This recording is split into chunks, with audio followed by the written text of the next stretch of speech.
In this video, you'll discover the real people behind The Godfather. From Don Vito Corleone to Michael and even more, we'll reveal which true-life mobsters inspired these iconic characters and how reality shaped one of cinema's greatest crime stories. Don Vito Corleone was largely inspired by real-life mob boss Frank Costello, known as the Prime Minister of the Underworld. Costello built power not through violence, but through diplomacy, charm, and political connections, the same traits that define Vito in The Godfather. Marlon Brando even studied Costello's voice from real court recordings, mimicking his calm, raspy tone and deliberate speech. Like Costello, Vito preferred negotiation over bloodshed, ran his empire like a businessman, and maintained respect among politicians and rivals alike. Michael Corleone was inspired by Salvatore Bill Bonanno, the educated son of New York mob boss Joseph Bonanno. Like Michael, Bill grew up outside the criminal world, studying at college and trying to lead a legitimate life before being pulled back into the family's affairs. Both men represented the new generation of the Mafia, intelligent, strategic, and business-minded rather than purely violent. Bill sought to modernize and legitimize his father's operations, just as Michael transformed the Corleone empire into a corporate-style dynasty. Beneath their calm exteriors, both carried the same burden: the duty to protect the family name. Moe Greene was directly inspired by Bugsy Siegel, the flashy, ambitious gangster who helped build Las Vegas. Like Siegel, Greene was loud, confident, and obsessed with turning the desert into a gambling paradise. Both were known for their temper and arrogance, traits that earned them powerful enemies. Siegel funded and managed the Flamingo Hotel, symbolizing his dream of making the mob respectable. In The Godfather, Moe Greene's casino empire mirrors that ambition.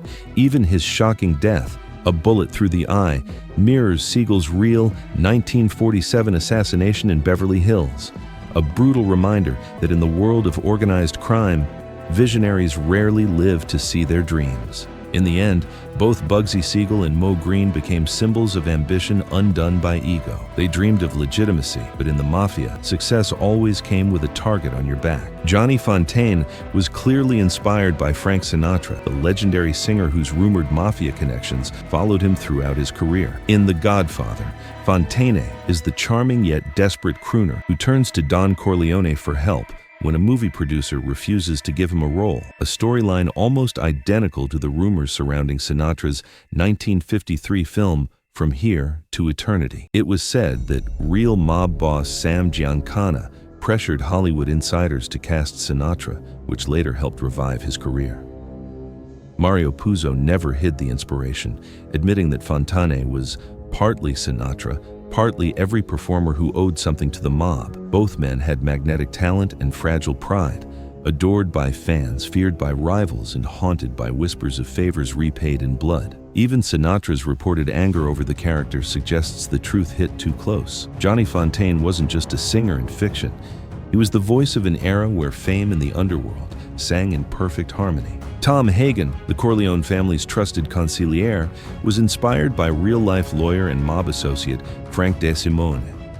Like Hagen, DeSimone was not a blood relative of the Mafia family he served, yet he became an indispensable advisor, handling legal matters, negotiations, and business dealings. Both were calm, intelligent, and strategic, often acting as the voice of reason when violence threatened to spiral out of control. DeSimone's ability to navigate both the criminal underworld and legitimate society mirrors Hagen's role in the Corleone empire, showing that in organized crime, brains and diplomacy can be as powerful as brute force. Luca Brasi, the feared enforcer of the Corleone family, was inspired by Willie Moretti, a notorious mobster known for his loyalty and brutal efficiency. Like Brasi, Moretti was fiercely devoted to his boss and handled dangerous assignments without question.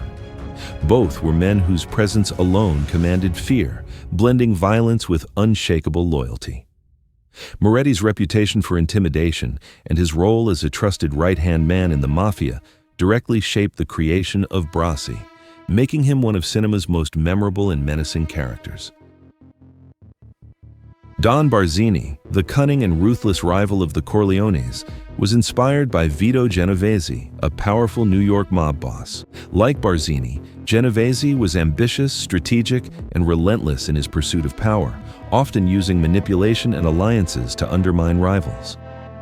Both men embodied the threat of a new generation of mafia leaders challenging established families. Barzini's calculating demeanor, political savvy, and willingness to orchestrate deadly schemes mirror Genovese's real-life tactics in consolidating control over organized crime. Hyman Roth, the shrewd and calculating mobster in The Godfather Part 2, was inspired by Meyer Lansky, the legendary Jewish-American gangster and financial mastermind. Like Roth, Lansky was less about brute force and more about strategy, using intelligence, investments, and political connections to expand his empire. Both men played key roles in building Las Vegas and had significant influence in Cuba's casino industry. Roth's calm, measured demeanor, obsession with wealth, and ability to orchestrate complex schemes mirror Lansky's real-life operations. Lansky was known for his meticulous planning, discretion, and long-term vision, preferring business acumen over open violence.